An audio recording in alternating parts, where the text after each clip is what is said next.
When I helped that elderly gentleman climb onto the crowded city bus, I never imagined that single gesture would change absolutely everything. My husband, the man who constantly belittled me for not having a college degree, the very same guy who called me a useless old woman, turned pale as a ghost when he saw who I brought with me. And when he recognized the old man in plain clothes, my proud, arrogant husband dropped to his knees right in front of everyone. But to understand how I ended up in that situation, I need to rewind a few hours. But before I continue, make sure to check if you are already subscribed to the channel and write down in the comments, where are you watching this video from? We absolutely love knowing how far our stories are reaching across the country. My name is Dorothy. I am 68 years old, and I never thought that at my age I would still have to prove my worth to anyone. But life has a cruel sense of irony. That Thursday morning, I woke up with a heavy heart, the kind that feels like you are carrying a ton of bricks in your chest. The reason was sitting right there on my kitchen table, a letter from my husband Cameron's attorney. Cameron is 52 years old, 15 years younger than me. We met 7 years ago when he was just a desperate, unemployed accountant, knocking on doors looking for a break. I had my own small business, a cozy clothing boutique downtown that I built from the ground up after my first husband passed away. I was not wealthy, but I made a decent, honest living. I remember the day Cameron showed up at my door, skinny, wearing a threadbare suit, with sad eyes begging for a chance. He told me he had just been laid off, that his ex-wife took him to the cleaners in the divorce, and that he was crashing in a tiny rented room. My heart, always way too soft for its own good, went out to him. I gave him a job doing the bookkeeping for the boutique. The pay was not much, but it kept him afloat. Months went by, and Cameron proved to be hardworking and attentive. He started helping out beyond his accounting duties, fixing things around the shop, staying late to organize the back room. He complimented my cooking, telling me I was special, completely different from any woman he had ever met. Me, a 61-year-old widow, I felt seen again. I felt like a woman. When he popped the question, my daughter Emily begged me not to accept. "Mom, you barely know him. He is way younger. He is just after your money." But I was foolish enough to believe it was true love. I married Cameron in a simple ceremony at City Hall, no reception, just the two of us and a couple of witnesses. Emily did not even show up. The first few months were great. Cameron was affectionate and made me feel young again. But slowly, things shifted. He started taking night classes, saying he wanted to go to law school and fulfill a lifelong dream. Proud of my husband, I paid his tuition. I worked double shifts at the boutique just to cover the bills. 4 years flew by. Cameron graduated and passed the bar exam on his first try. He landed a gig at a small firm, then moved up to a major corporate law firm in downtown Chicago. His career skyrocketed. He had a silver tongue and knew exactly how to win people over. His clients absolutely adored him. The paychecks grew, his suits got custom tailored, and his cologne got stronger. And me? I was left in the dust. Cameron started picking me apart. He said I did not dress well enough, that my clothes were outdated, that I had no idea how to behave at high society networking events. "Dorothy, you embarrass me in front of my partners," he would complain. "You do not even know which fork to use at a fancy steakhouse." Those words hurt more than a physical blow. 6 months ago, he completely changed. He started sleeping at the office, claiming he was swamped with massive cases. Whenever he did come home to the suburbs, he barely even looked at me. I tried to make conversation, cooking his favorite pot roast, but he would just eat in silence, glued to his smartphone. If I asked about work, he would let out an irritated sigh. "You would not understand, Dorothy. It is complex legal strategy, way over your simple little head." Simple little head. That phrase echoed in my mind every single night. I, a woman who built a business from scratch, who raised a daughter all by herself after her husband died, who put Cameron through law school when he had absolutely nothing, suddenly had a simple little head. 3 weeks ago, Cameron coldly announced he wanted a divorce right over his morning coffee. "Dorothy, there is no point in dragging this out. We run in completely different circles now. You are a good person, but you just do not fit into the life I have built. My attorney will be in touch." Then he walked out, slamming the front door behind him. I cried for days. Emily came over to comfort me, but she could not hide the "I told you so" look in her eyes.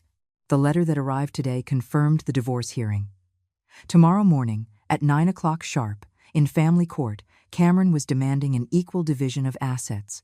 He wanted half the value of my boutique, half of my house, but half of absolutely everything I owned, long before he even stepped foot in my life. I called a lawyer, but he asked for a retainer fee of $20,000 up front. I did not have that kind of cash. All my money was tied up in the business or had been drained by Cameron over the years. I was going to have to defend myself against a shark of an attorney. The anxiety was suffocating. I spent the entire day gathering documents, property deeds, tax returns, and receipts proving that everything was earned with my own blood, sweat, and tears before Cameron was in the picture. But I knew he was cunning and articulate.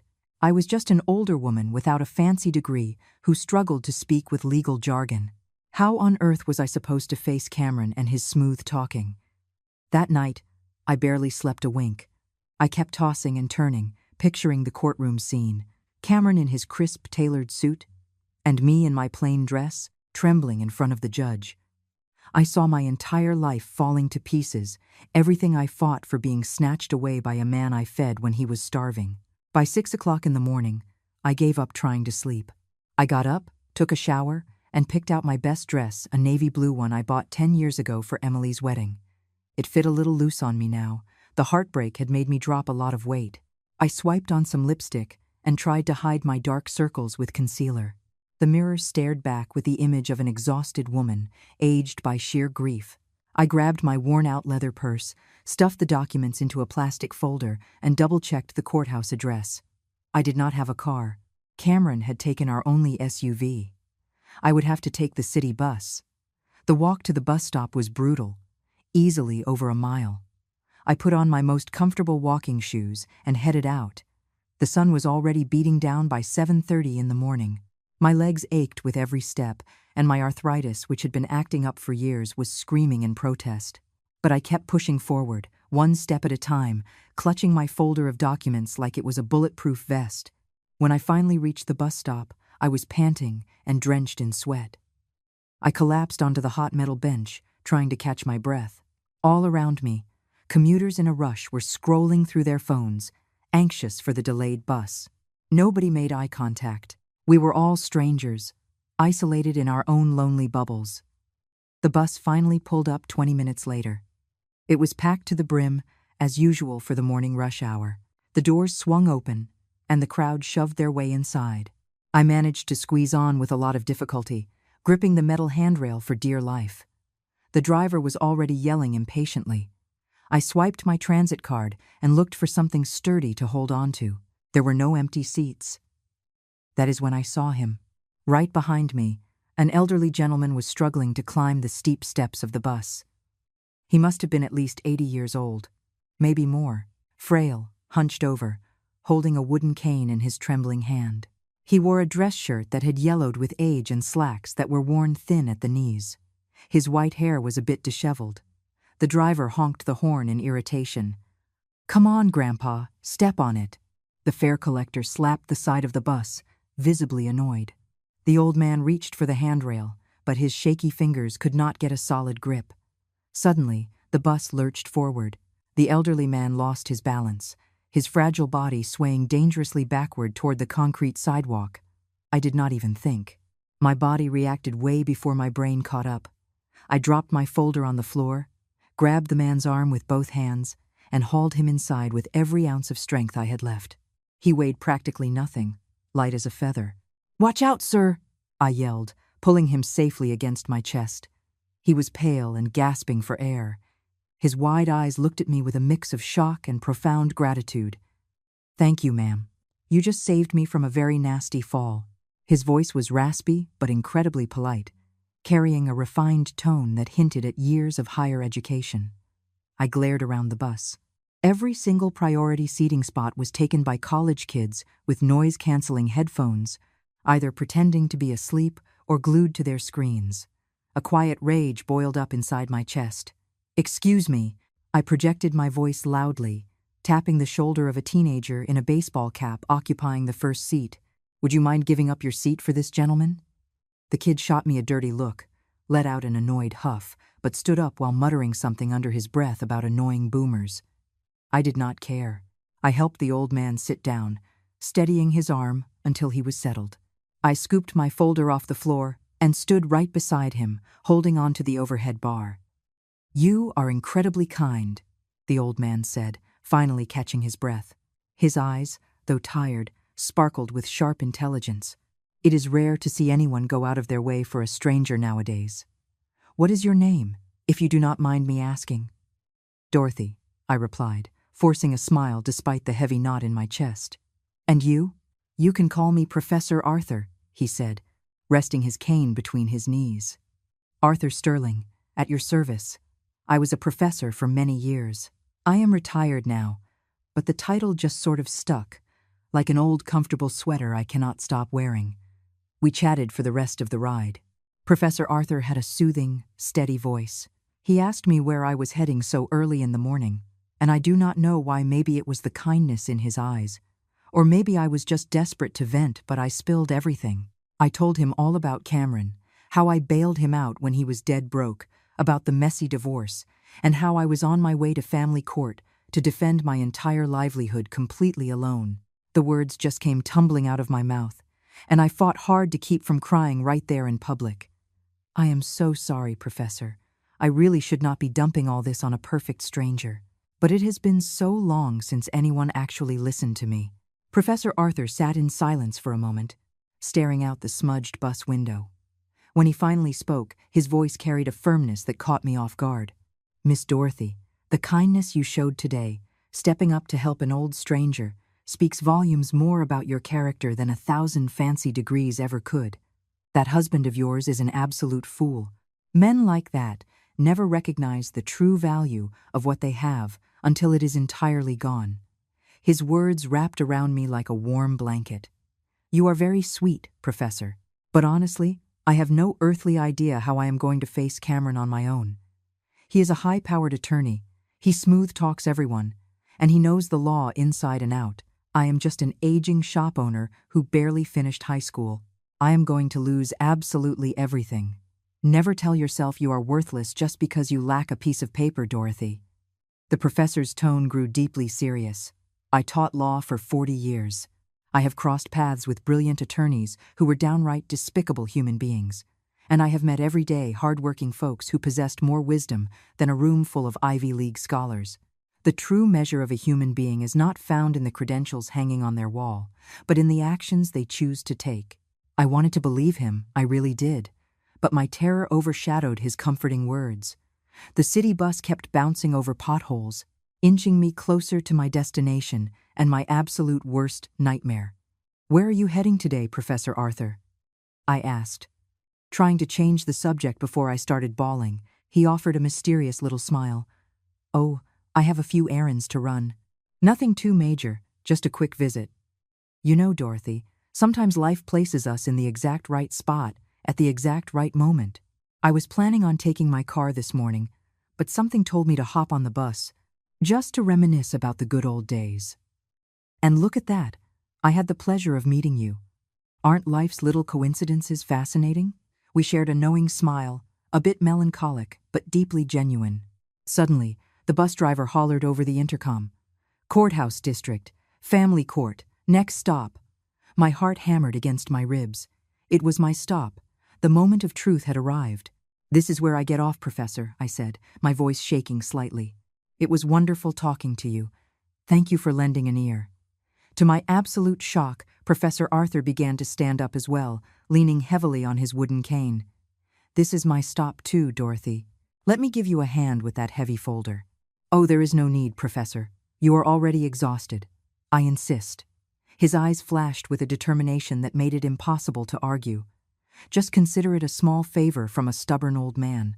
We stepped off the bus together. I carefully guided him down the steep steps while he held onto my paperwork. Once we hit the pavement, I paused to thank him and say my goodbyes, but he kept right on walking alongside me, heading straight toward the courthouse steps. "Professor, you really do not have to walk me all the way there. I know you must be tired." "Dorothy," he interrupted with a gentle tone, Please allow this old man to escort you. I rarely get the chance to be useful these days. Besides, as fate would have it, my business happens to be in the exact same building. Shall we head in together? I did not have the heart to turn him down. Something about his presence just gave me strength. We walked side by side, taking it slow to accommodate the professor's measured pace. The federal courthouse loomed before us, massive and intimidating with its towering white columns and a heavy, solemn atmosphere that made my stomach do flips. We went through the metal detectors. The security guard eyed Professor Arthur with a hint of disdain, taking in his wrinkled, out-of-style clothes. I think you are lost, Grandpa. This is no place for I am exactly where I need to be, young man. The professor fired back, his icy politeness instantly making the guard swallow the rest of his sentence. Inside, the main lobby was packed with a nervous crowd, slick lawyers carrying expensive leather briefcases, and broken families anxiously waiting for their hearings. I scanned the area for an empty seat.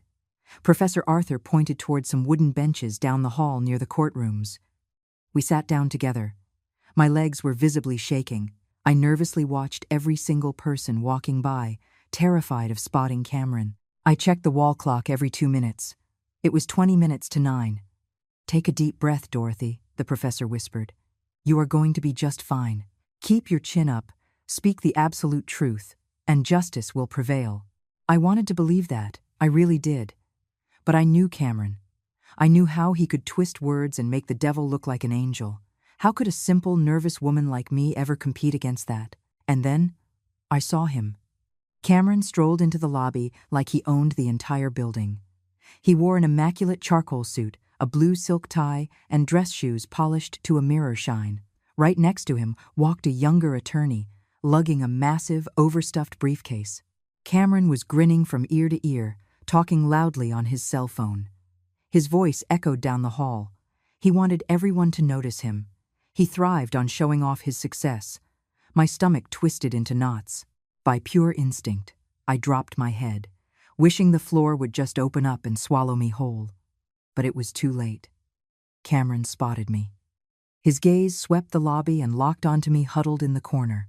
For a split second, a flicker of something crossed his face. Guilt? Maybe? But it vanished instantly, replaced by a cruel, mocking smirk. He marched straight toward us with confident, heavy steps, his junior lawyer trailing behind like a puppy. Dorothy, Cameron's voice dripped with thick sarcasm. Look who is on time. I figured you would just hide out in the suburbs, crying your eyes out. He stopped right in front of me, looking me up and down with absolute disgust. That dress? That is the exact same one you wore to Emily's wedding, isn't it? 10 years later, and you are still wearing the same cheap rags. It is honestly pathetic. His words stung like slaps across the face. I felt my cheeks burn with sheer humiliation. Beside me, Professor Arthur remained seated and silent, but I noticed his knuckles turning white as he gripped his cane. I showed up because it is my legal obligation. I snapped back, desperately trying to keep my voice steady, and I brought every single document proving that my business and my home were mine long before I ever met you. Cameron let out a booming, cruel laugh that made heads turn all the way down the corridor. Documents? Do you seriously think a pile of dusty old receipts is going to save you? Dorothy, listen to me. I am a highly trained attorney. I know exactly how to manipulate evidence, how to frame an airtight argument. You are just an uneducated housewife. You are going to freeze up on that stand while I tear apart every single word you say. He gestured lazily to the young lawyer beside him. This is Julian, my associate. He is here to make absolutely sure you walk out of this building with nothing but those outdated rags on your back. Julian offered me a condescending smirk, adjusting his designer glasses. This is practically a slam dunk, Cameron. She barely even speaks proper English. Tears threatened to spill over, but I swallowed them down with everything I had. I refused to give Cameron the satisfaction. Cameron, everything you have today is because I helped you build it. I paid your law school tuition. I kept a roof over your head when you did not have a dime to your name. And I paid you back by giving you years of my time and putting a roof over your head. Cameron cut me off sharply. You should be thanking your lucky stars I ever married an old bag like you in the first place. Now, be smart. Sign this." He yanked a crisp document from Julian's briefcase and tossed it right onto my lap. "This is a waiver. You surrender all rights to the division of assets, and in return, I will cut you a check for $5,000. Consider it an act of charity. It is way more than you actually deserve." $5,000. 7 years of my life, my entire business, boiled down to a measly $5,000. I picked up the paper with trembling fingers. The legal jargon blurred together through my watery eyes. If I signed it, I lost my boutique, my house, everything. But if I fought it, Cameron would humiliate and destroy me in front of the judge. "I am not signing this," I heard myself say, my voice low but defiant. "I am not handing over what is rightfully mine." Cameron's face flushed beet red with anger. "You stubborn old fool. You are going to regret this. I am going to expose every single flaw you have in front of that judge. I will prove that you are an incompetent wife and a completely worthless woman. By the time I am done with you, you will not even be able to show your face in this town ever again." His voice had risen to a shout, echoing down the courthouse walls. People stopped dead in their tracks to stare. I felt the crushing weight of dozens of judgmental, curious eyes on me. I just wanted to disappear.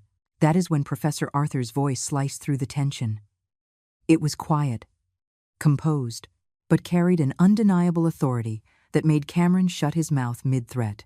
"Son, I highly suggest you watch your tone." Cameron whipped his head around, seemingly noticing the old man beside me for the very first time. He looked him up and down, taking in the frayed shirt, the wooden cane, the messy white hair. A sneer curled on his lips. "And who the hell are you? Dorothy's new boyfriend? Give me a break." Cameron let out a mocking laugh, and Julian immediately chimed in. "Perfect. 2 miserable seniors keeping each other company. You make a beautiful couple. Cameron, do not waste your breath." "Do not be so incredibly rude," I fired back, my voice cracking as I tried to defend the professor. "Rude? Me?" Cameron turned his glare back to me, pointing an aggressive finger. "You drag a homeless beggar into a federal courthouse, and I am the rude one? Look how low you have sunk, Dorothy. Security," he bellowed, waving his arms dramatically. "There is a vagrant loitering over here. Smells like God knows what. Have him escorted off the premises." Professor Arthur did not flinch. He just sat there, staring at Cameron with an expression I could not quite figure out. It was not anger, and it certainly was not fear. It was almost pity. Pity mixed with a deep, profound disappointment. 2 security guards started jogging over, but the professor simply raised a single hand, stopping them dead in their tracks with a subtle gesture. Then, slowly and deliberately, he rose to his feet, leaning on his cane. Even with his hunched back, the man radiated an imposing, unshakable dignity. "Young Attorney Cameron," he stated, measuring every single syllable, "allow me to ask you a rather simple question. Where exactly did you get your law degree?" Cameron furrowed his brow, completely thrown off. "At Harvard Law. Why? Do you want to check if my credentials are real? Should I pull out my Bar Association card if—" "That will not be necessary." The professor cut him off smoothly. "Tell me, during your time there, did you happen to take legal ethics and civil procedure?" "Of course I did," Cameron snapped, clearly agitated. "I passed both with honors." "What does that have to do with anything? And do you happen to remember the names of the professors who taught those specific courses?" Cameron hesitated. "I do not remember. It was years ago. There were dozens of different professors." "Why are you asking me this, old man? Are you trying to humiliate me? Trying to prove you read a few more books than I did?" Professor Arthur let out a long, heavy sigh. "No, son. I am simply trying to figure out where I failed so miserably in my teaching." He paused, letting the heavy silence hang in the air. "Because I taught legal ethics and civil procedure at that exact law school for 35 years. I retired 5 years ago. And it is highly, highly probable that you were one of my students." The silence that followed was the kind that practically sucked the air right out of the room. Cameron froze solid, his jaw dropping open, but no sound came out. The junior attorney, Julian, went completely pale. His eyes bulged behind his designer glasses, locked onto the professor's weathered face, as if he was finally truly seeing him. "Wait a second," Julian whispered, taking a hesitant step forward. His hands shook violently as he adjusted his frames, studying every line on the older man's face. Professor? Professor Arthur Sterling? The Professor Arthur Sterling? The professor merely gave a slight nod, keeping his piercing gaze fixed entirely on Cameron, who stood there looking like he had been turned to stone. "Dear God," Julian muttered under his breath. And then, to my absolute astonishment, the junior lawyer bowed deeply in a gesture of profound respect. "Professor, I am so sorry. I did not recognize you. Please forgive me, sir. I was in your 2015 graduating class. Your lectures were, without a doubt, the greatest I ever attended." His voice quivered with nerves. "Please excuse my blatant disrespect, Professor." Cameron finally snapped out of his trance. His eyes darted across the professor's face, and I saw the exact second the reality hit him like a freight train. His complexion, previously flushed with arrogant rage, drained until he was white as a ghost. His knees buckled, and he had to grip Julian's shoulder just to stay upright. "Professor Sterling," Cameron choked out, his voice reduced to a terrified squeak. Then, louder, bordering on sheer panic. "Professor Arthur Sterling."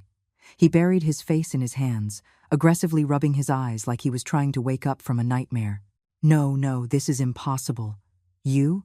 "Yes, Cameron, it is me." The professor's tone was calm, yet laced with a devastating sorrow. "And I have seen and heard absolutely everything you have done over the past few minutes. Every single word, every vicious threat, every low blow you threw at this woman who, from the sound of it, sacrificed years of her own life, just so you could build the very career you are parading around today." The sheer weight of those words hit their mark. Cameron began to shake uncontrollably. Sweat beaded on his forehead, rolling down his temples. His panicked eyes darted back and forth between me and the professor. I was completely bewildered. Who on earth was this elderly man that could trigger such a visceral reaction? Why did Cameron and Julian look like they had just come face to face with the Grim Reaper? "Professor," Cameron stammered, taking a wobbly step toward the older man. I had no idea it was you. I swear to God I did not recognize you. If I had known, I never, ever would have." His words trailed off into a pathetic mumble. "Never would have what, Cameron?" The professor interrupted, his voice slicing through the air like a scalpel. "Never would have publicly humiliated your wife in front of strangers. Never would have threatened to ruin an innocent woman's reputation. Never would have called a senior citizen a homeless beggar and tried to have him thrown onto the street." He paused, his eyes burning into Cameron's soul. "Or you just would not have done it while I was watching?" The accusation hung heavily in the dead silence. Cameron had absolutely no comeback. His legs finally gave out entirely, and he dropped to his knees right there on the cold marble floor of the courthouse corridor. The crowd of onlookers froze, forming a tight circle of stunned spectators. "Professor, I am begging you," Cameron pleaded, clasping his hands together as if in prayer. Tears, whether genuine or just crocodile tears, I could not tell, streamed down his face. "Please do not ruin my career. I made a mistake, a horrible, unforgivable mistake. But Professor, you always lectured about second chances. You taught us about redemption. I taught about taking responsibility and facing consequences." The professor corrected him with ironclad firmness. "I taught you that an attorney without a moral compass is not a lawyer. They are merely a criminal with a fancy degree. Do you recall that specific lecture, Cameron?" "It was the very first week of the ethics seminar." Cameron sobbed, hanging his head in shame. "I remember, Professor. I remember every single thing you taught us. But I lost my way. The success, the money, the status. It completely warped me. But I can turn it around. I can do better." Professor Arthur let out a heavy sigh. He turned to look at me, his eyes filled with a mixture of deep compassion and unwavering resolve. "Dorothy deserves a second chance, far more than you ever will. Cameron." She displayed pure kindness to a total stranger while she was drowning in her own misery. You, on the other hand, are only showing remorse now because you realize your own neck is on the line. He shifted his gaze to Julian, who was still standing completely paralyzed and pale. "And you, Julian. You were my student as well. You took an oath to uphold justice. How do you feel right now, being an active participant in this circus of cruelty. Julian could barely form a sentence.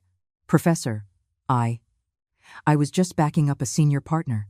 I had no idea. I did not fully grasp the context of the situation. You did not know? The professor's voice boomed with authority. You stood right there while this man terrorized and hurled insults at an elderly woman. Did you not know, or did you simply not care?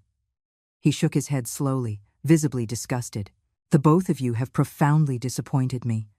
I stared down at Cameron, who was still kneeling and weeping on the floor.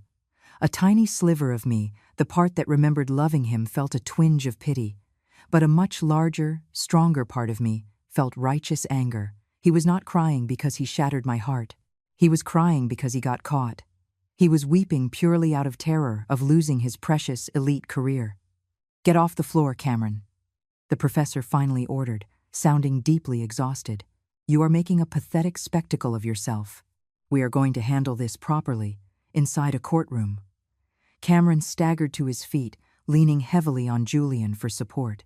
His eyes were bloodshot, and his expensive suit was hopelessly wrinkled from groveling on the floor. He shot me a quick glance, and for the first time in months, I saw an emotion in his eyes that was not pure contempt.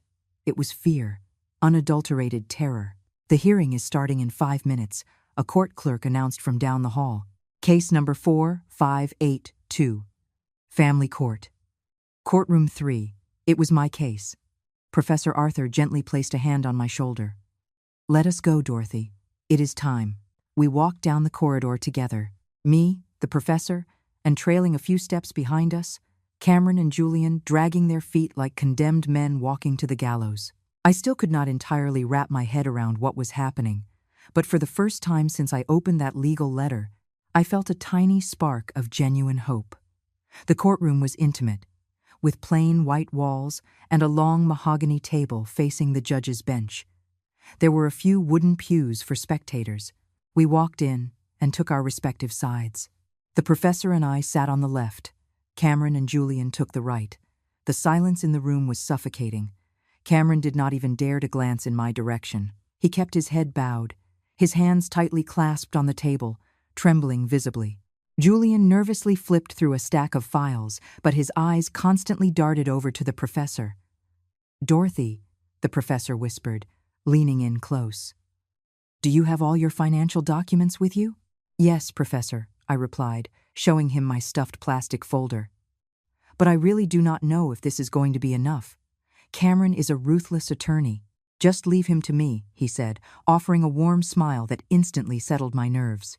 The truth carries its own undeniable weight, and today the truth is going to shine. A side door swung open, and the judge entered the room. He was a middle-aged man with silver hair, thick-rimmed glasses, and a very stern expression. We all rose to our feet. He took his seat, adjusted his black robe, and began reviewing the case files. Then he looked up to survey the room. His gaze swept past me, past Cameron, past Julian, and then slammed to a halt the second it landed on Professor Arthur. The judge blinked hard, then stared intently. His eyes widened significantly. He opened his mouth as if to speak, but quickly snapped it shut, instead offering a highly respectful, almost deferential nod toward the professor. Professor Arthur returned the gesture with a subtle, polite smile. I realized right then that an unspoken conversation had just occurred. This federal judge knew the professor too. His presence in this courtroom carried a weight that I still could not entirely comprehend.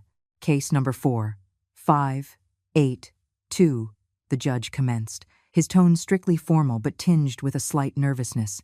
No-fault divorce proceedings accompanied by a petition for the equal division of marital assets. Plaintiff, Cameron Jonathan Miller. Defendant, Dorothy Ann Stevens. He shifted his attention to Cameron. Counselor Cameron, are you representing yourself in this matter? Cameron swallowed hard, his voice barely a raspy whisper. Yes, Your Honor. And I am assisted by my associate, Julian Walker, acting as co-counsel. The judge nodded and turned to look at me. And you, Miss Dorothy, are you appearing today without legal representation?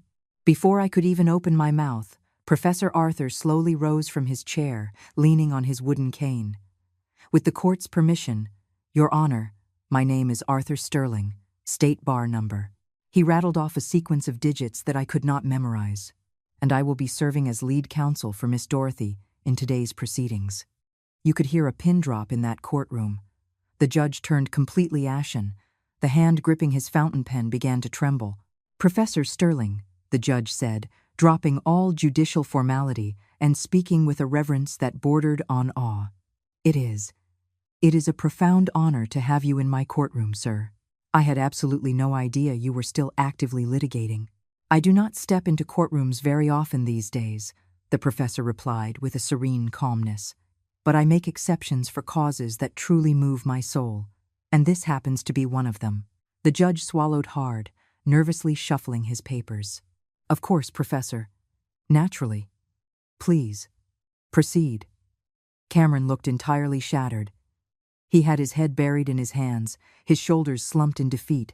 Julian looked like he was praying for the floorboards to open up and swallow him. Let us move to the facts of the case, the judge continued, desperately trying to regain his composure. Counselor Cameron, you have filed for divorce and are petitioning for a 50-50 split of all marital assets, which includes the residential property, the commercial business, and all savings accounts. Is this correct? Cameron took an eternity to answer.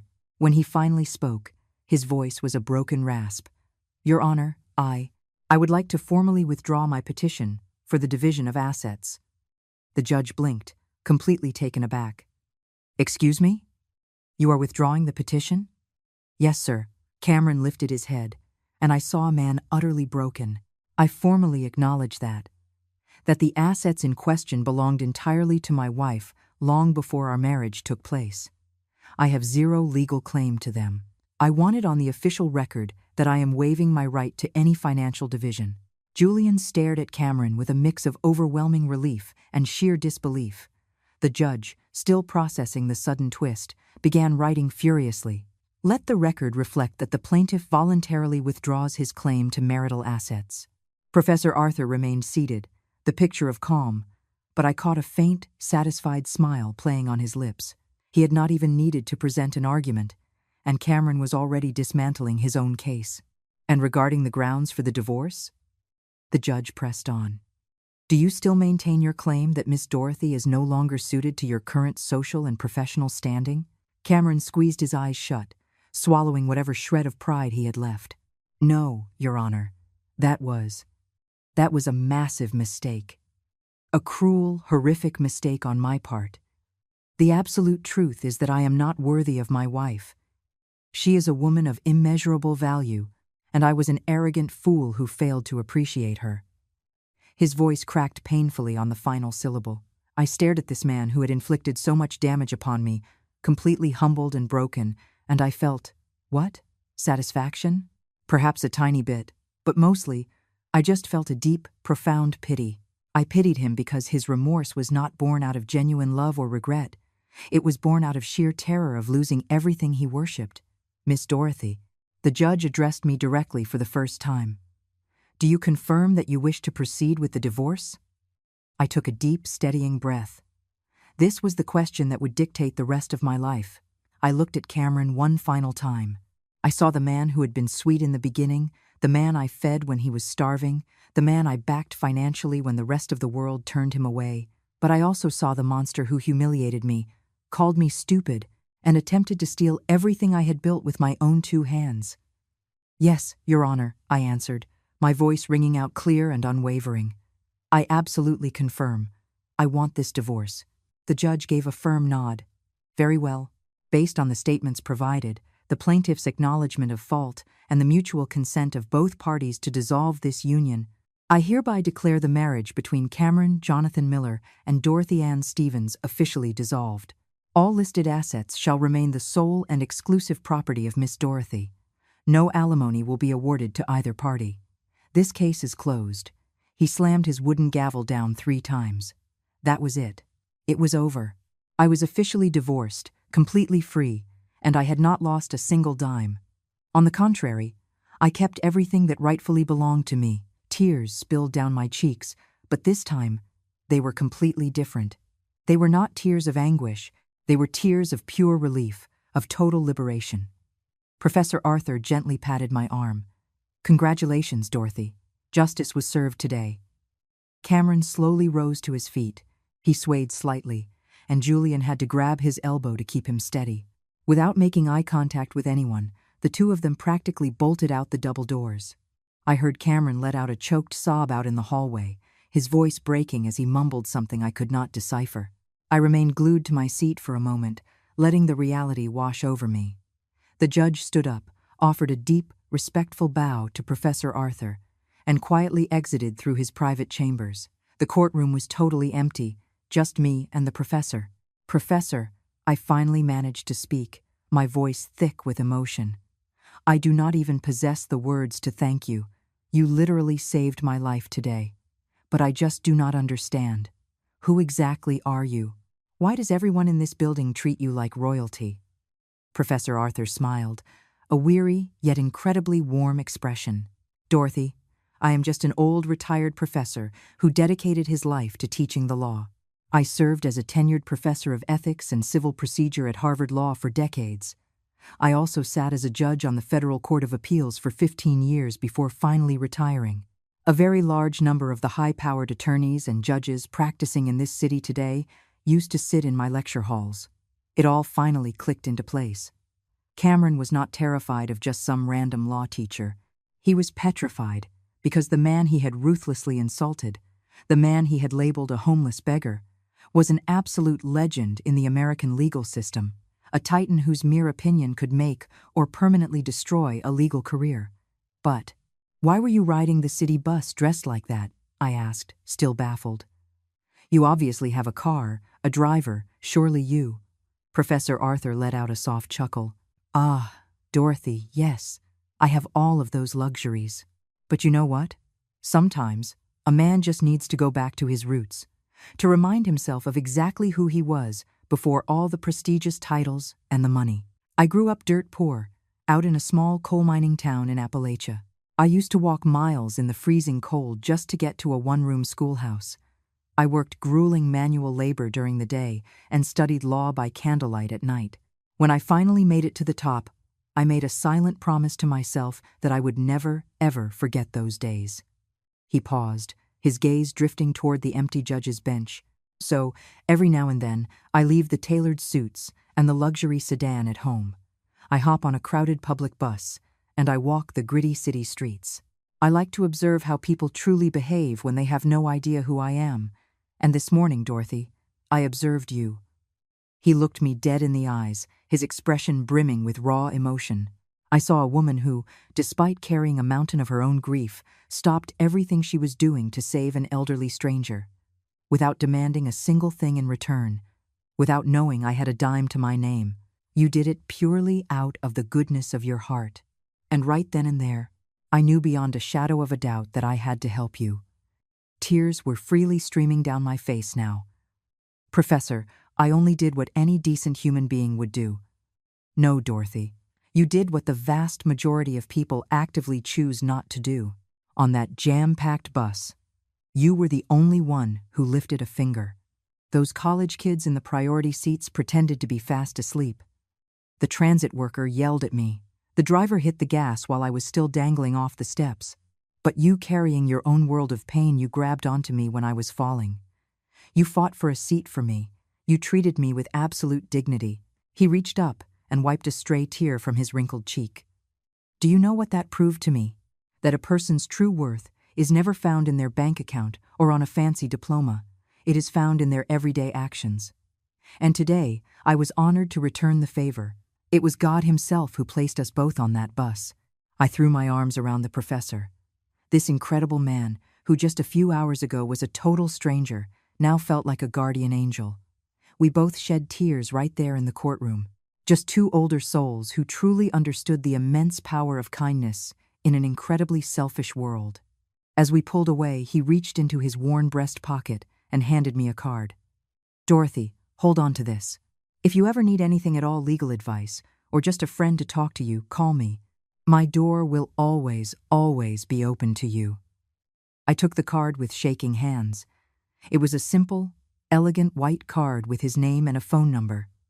But to me, it was worth its weight in solid gold. We walked out of the courtroom together. Down in the main lobby, I spotted Cameron sitting alone on a wooden bench, his head buried in his hands. Julian was pacing a few feet away, frantically gesturing as he spoke on his cell phone. When Cameron heard our footsteps, he slowly stood up. "Dorothy," he said, his voice completely hollowed out. "I know you probably never want to see my face again. I will make this quick. I need to say something." I stopped in my tracks. Professor Arthur remained right by my side, silent but projecting an unwavering strength. Cameron took a hesitant step forward, looking almost frightened. "I know my apologies are completely worthless now. I know I do not deserve your forgiveness. But I need you to know that I am an idiot. An absolute, colossal idiot." His face was drenched in tears. "You gave me everything. You loved me when I was a nobody. You put a roof over my head. You believed in my potential. And I repaid you with nothing but cruelty and humiliation."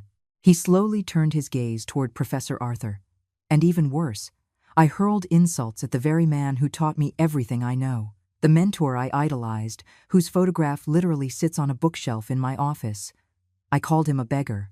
I tried to have him thrown into the street. What kind of absolute monster have I turned into?" Cameron dropped to his knees right there in the middle of the lobby once again. But this time, it felt entirely different. There was no audience to perform for. It was just a broken man, completely shattering under the weight of his own arrogance. "Dorothy, Professor, I am begging you both to forgive me. I do not expect you to, but I had to get it off my chest. I am going to carry this sickening shame for the rest of my life." I looked down at him groveling on the floor, and a wave of absolute peace washed over me. No anger, no burning hatred, just a quiet, unshakable peace. "Cameron, I forgive you. Not because you have earned it, but because I deserve to live my life in peace. I deserve to move forward without carrying this toxic resentment. But forgiveness does not mean amnesia, and it certainly does not mean reconciliation. We are done. You made that choice the second you decided I was not good enough for your new world." Cameron nodded slowly, his shoulders heaving with sobs. "I know. I just needed you to know how unbelievably wrong I was. You were always enough. You were way more than enough. I was just too blind to see it." Professor Arthur stepped forward and placed a firm hand on Cameron's shoulder. "Get up, son. Your life does not have to end right here. You have made some atrocious, catastrophic mistakes, but you can learn from them. You can become a better man, but that is only going to happen if you completely tear yourself down and rebuild your character from the inside out. Not just because you got caught." Cameron hauled himself up and wiped his face with the back of his sleeve. "Professor, I am going to change. I swear it to you on my life. I am going to honor every lesson you taught me. I am going to become the kind of attorney you tried to mold, not this corporate monster."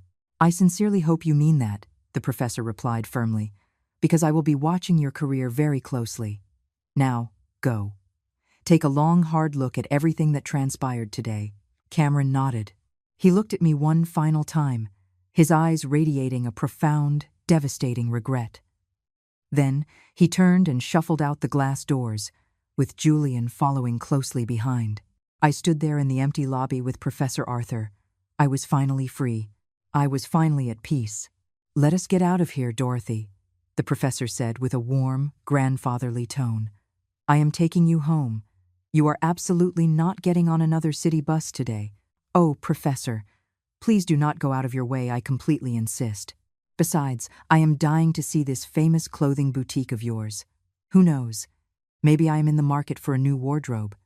He shot me a playful wink, and I burst out laughing. For the first time in what felt like an eternity, I laughed from the absolute bottom of my heart. We walked out of the federal building together. Outside, the morning sun was shining brilliantly. A sleek, black, luxury town car was idling by the curb. A uniformed driver immediately hopped out to open the back door for us. I slid into the back seat, sinking into the plush leather and letting the cool air conditioning wash over me. It felt like stepping into an entirely different universe. During the drive to my boutique, we talked about absolutely everything. About life, about losing loved ones, about finding the courage to start completely over. Professor Arthur opened up about his late wife who had passed away years ago, about his children who lived on the opposite side of the country, and about the quiet, creeping loneliness that sometimes haunted him despite all his monumental success. I realized that behind the intimidating legal legend was a man who deeply understood the ache of a broken heart. When the town car pulled up to my storefront, he insisted on getting out with me. He stood on the sidewalk, admiring the window displays with genuine interest. "This is a beautiful shop, Dorothy. Did you truly build all of this by yourself?" "Every single inch of it," I answered, my chest swelling with pride. "Every clothing rack, every piece of inventory, every loyal customer. This place is my absolute treasure. And that fool Cameron wanted to steal half of it away from you." The professor shook his head in disbelief. "What an absolute idiot. Well, at least it is completely secure now. It is 100% yours, exactly as it always should have been." I threw my arms around him one more time. "Thank you, Professor. Thank you for absolutely everything. For the ride, for the legal miracle, and for reminding me that truly good people still exist in this world. You are one of those truly good people, Dorothy. Never, ever forget that." He climbed back into the leather back seat of his town car, waved at me through the tinted window, and drove off down the bustling street. I unlocked the front door of my boutique, which I had kept closed for the morning hearing. I flipped on the overhead lights. Everything was exactly as I had left it. My sanctuary, my life's work, my blood, sweat, and tears. And now, legally and permanently, it was entirely mine. I sat down on the stool behind the cash register, slowly taking in my surroundings. I replayed the chaotic events of this impossible day in my head. Just a few hours ago, I was a terrified, heartbroken woman. Now, I was completely liberated and had gained an extraordinary lifelong friend. All because of one simple, split-second decision to help an elderly man on a crowded city bus. If I had acted like those college kids who refused to give up their seats, if I had just ignored Professor Arthur's struggle, my life would be a complete tragedy right now. God definitely had a master plan. He always does. In our darkest, most desperate moments, He is busy orchestrating a miracle behind the scenes. He placed Professor Arthur directly in my path. Or rather, he placed me in the professor's path so that we could save each other. The weeks that followed were all about rebuilding my life. I gave the boutique a fresh coat of paint, redecorated the window displays, and ordered a whole new line of inventory. Sales went through the roof. Without Cameron constantly draining my bank account for his expensive suits and dinners, I could finally invest real capital into the business. Emily, my daughter, started dropping by the shop almost every single day. She constantly apologized for distancing herself while I was married to Cameron. "Mom, I should have pushed harder. I should have forced you to see what a gold digger he really was." "Sweetheart, I would not have listened to a word you said," I told her honestly.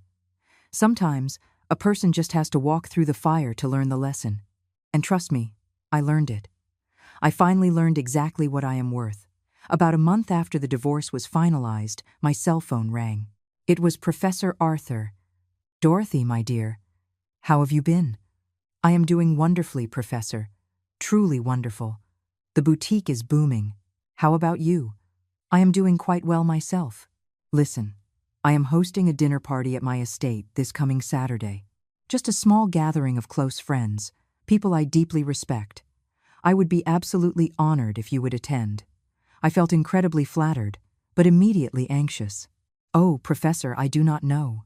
I am really not accustomed to fancy high society dinners." "Dorothy," he cut me off gently. "You quite literally saved an old man from cracking his skull open on a city bus. You treated a man who looked like a penniless vagrant with the utmost dignity and respect. You possess more pure class than anyone else I have ever met in my entire life. Please, say you will come. I will be genuinely offended if you refuse." I let out a warm laugh. "Well, I certainly cannot argue with that. I accept. I would never want to offend a federal judge." When Saturday rolled around, I spent hours getting ready. I treated myself to a brand new dress, nothing flashy, just simple, elegant, and perfectly tailored. Emily came over to help me style my hair. "Mom, you look absolutely gorgeous," she beamed. Promptly at 6 o'clock, the professor's private driver pulled up to my house. He drove me to a sprawling, gorgeous estate in the upscale suburbs. It was incredibly luxurious, but felt welcoming rather than pretentious. The circular driveway was packed with high-end luxury vehicles. I rang the doorbell, my heart hammering against my ribs. Professor Arthur opened the heavy oak door himself. He looked incredibly dapper in a tailored suit, but he still wore the exact same warm, grandfatherly smile as the old man on the city bus. "Dorothy, I am so thrilled you made it. Please, come on in." The house was filled with fascinating, brilliant people. There were Ivy League professors, highly respected civil rights attorneys, a retired Supreme Court justice, and a world-renowned surgeon.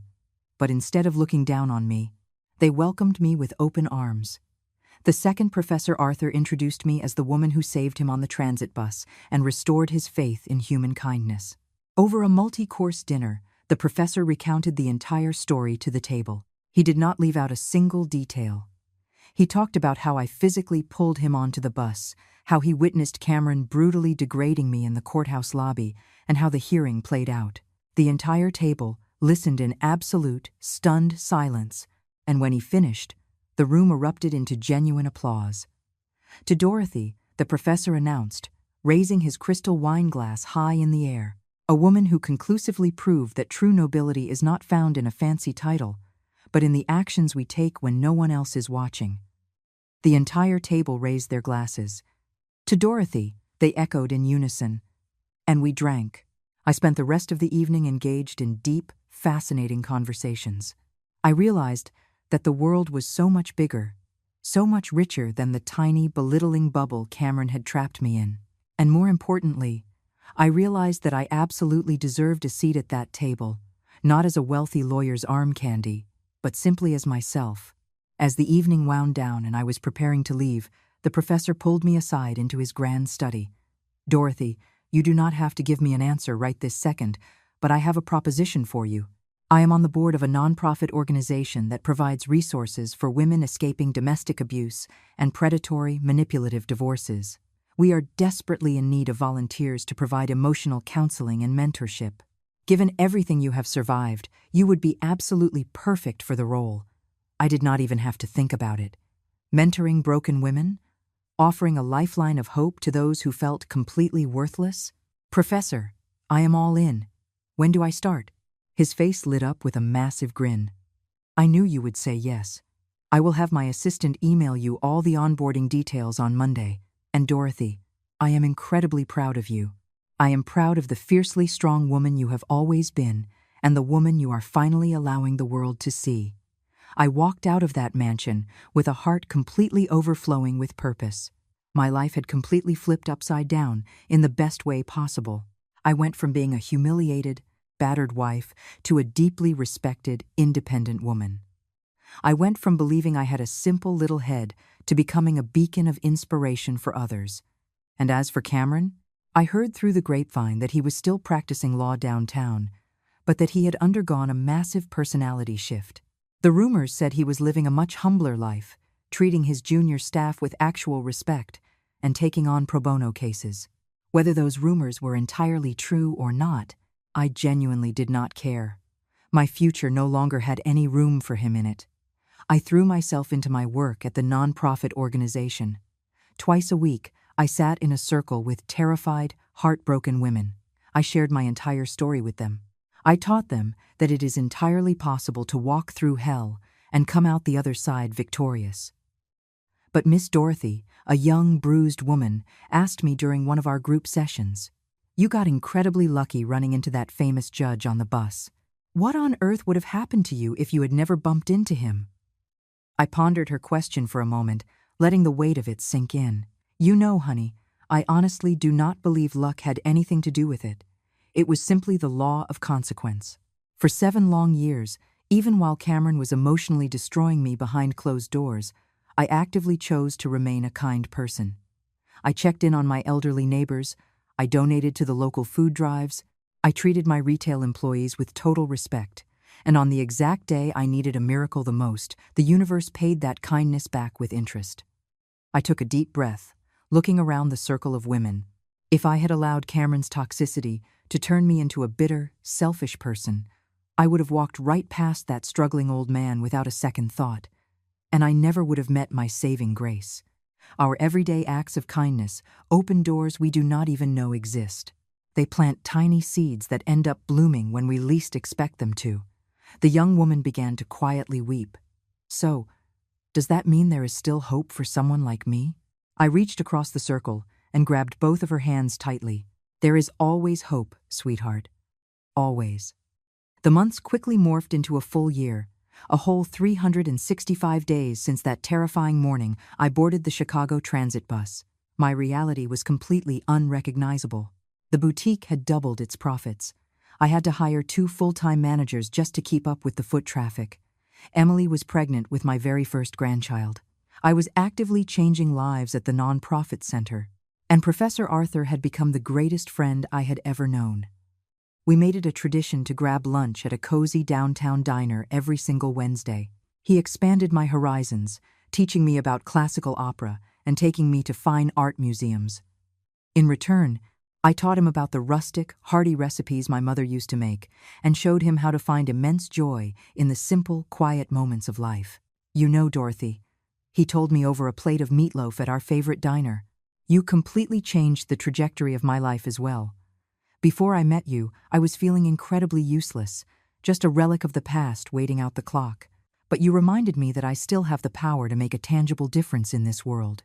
And because of that, I have made a major decision. I leaned across the booth, instantly intrigued. What kind of decision? I am going to step back into the classroom. Not at the Ivy League level. I am far too old to deal with university politics.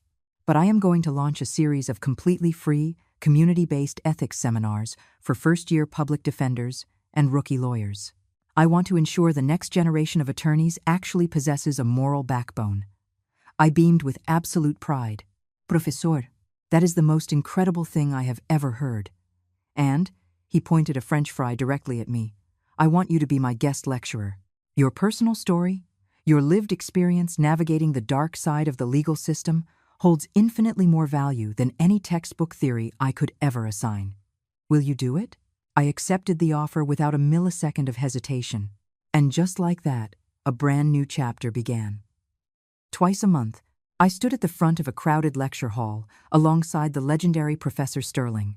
He handled the intricate legal statutes, and I handled the human element. I told those bright-eyed law students exactly how it felt to be on the receiving end of a predator with a law degree. I explained how the legal system has the power to either profoundly heal a community or violently destroy it. Those young attorneys hung on to every single word. Many of them openly wept when I recounted the courthouse lobby humiliation, and the entire room erupted in cheers when I described the final verdict.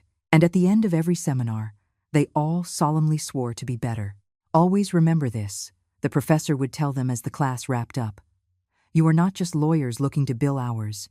You are the sworn guardians of justice in this country. And justice utterly devoid of human compassion is not justice at all. It is simply state-sanctioned cruelty. One crisp autumn afternoon, exactly 2 years after the divorce was finalized, I was organizing a rack of winter coats at the boutique when the front door chime rang. I turned around, and my heart completely skipped a beat. It was not out of lingering love, or even fear, but out of sheer, unadulterated shock. It was Cameron. He looked remarkably different. He had lost a noticeable amount of weight, his hair was heavily peppered with gray, and his eyes carried a heavy, exhausted weight, yet they seemed peaceful. Dorothy, he spoke in a hushed, gentle tone, I know you probably want to hit the panic alarm right now. I promise I will be out of your hair in 60 seconds. I just came to return something that belongs to you. He reached into his trench coat and handed me a small velvet box. I opened it to find my original wedding band, the simple gold ring I had taken off and left on the kitchen counter that fateful morning before court. I found it tucked away in a drawer while I was moving out of the big house. I forgot to hand it over during the settlement. It rightfully belongs to you. He swallowed hard, visibly struggling to maintain his composure. And I also came to tell you that Professor Sterling was right about absolutely everything. I threw away a flawless diamond because I was too busy chasing cheap, shiny glass. The corporate promotions, the obscene bonuses, the country club memberships, none of it means a damn thing if you do not have someone waiting at home who truly loves you for who you are. I learned that lesson the hardest way possible. I gently took the velvet box from his hands. Thank you for bringing this back to me, Cameron. I am glad you finally learned your lesson. I sincerely hope you find some peace in your life. I already have, he replied with a sad smile. I found it in humility. I found it in practicing honest law. I found it in finally becoming an attorney who actually helps people instead of crushing them. He took a step backward toward the glass door, then paused and looked me directly in the eyes. Are you doing okay, Dorothy? Are you truly happy? I took a moment to really think about his question, looking around my thriving store, thinking of my beautiful grandbaby, and remembering my upcoming lecture with the professor. Yes, Cameron. I am happier now than I ever was during our marriage. I finally discovered my own worth. I learned that I do not need a man or a fancy degree to validate my existence. I always had value. I was just too blinded by your words to see it. He nodded slowly, his eyes shining with unshed tears.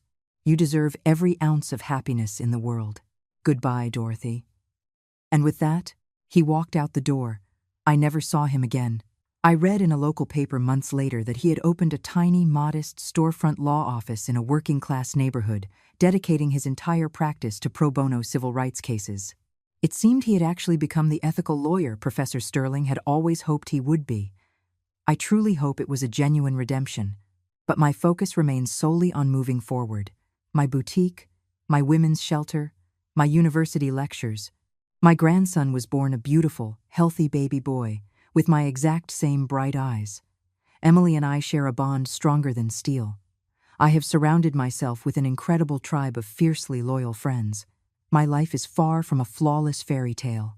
I still have exhausting days and quiet, lonely nights. But the overarching theme of my life is now defined by boundless joy, deep purpose, and unshakable peace. And it all traces back to the moment I decided to help an elderly man on a crowded city bus. One single gesture of humanity that completely rewrote the stars of my destiny. Sometimes, when the shop is quiet, I sit and wonder, what on earth would have happened if I had refused to help him? What if I had let the bitterness of my impending divorce make me selfish and cold? But I did not, because my mother raised me to always extend a hand to those in need. Always, without ever expecting a reward. And that simple, old-fashioned lesson ended up being my ultimate salvation. Today, at 70 years old, I look back on a journey paved with intense pain, but also with immeasurable, beautiful growth. I am deeply grateful for the suffering I endured because it forced me to evolve. I am oddly thankful for Cameron because his cruelty forced me to discover my own titanium strength. I am eternally grateful to Professor Arthur for holding up a mirror and showing me my true worth. But above all else, I am immensely, profoundly grateful to myself for refusing to throw in the towel, for choosing to remain a good, warm-hearted person even when the world was doing its absolute best to turn me cold, for staying fiercely true to my own soul when the man I loved told me I was completely worthless, because when all is said and done, I was always enough. I was always immensely valuable. I always possessed a quiet, unbreakable dignity. I just needed a gentle nudge from God, disguised as an elderly law professor on a Chicago transit bus, to finally open my eyes and realize it. Now, if you enjoyed this story, smash that subscribe button. And tell me in the comments, what part left you completely shocked? Oh, and do not forget to become a channel member to get access to exclusive videos. I will see you there.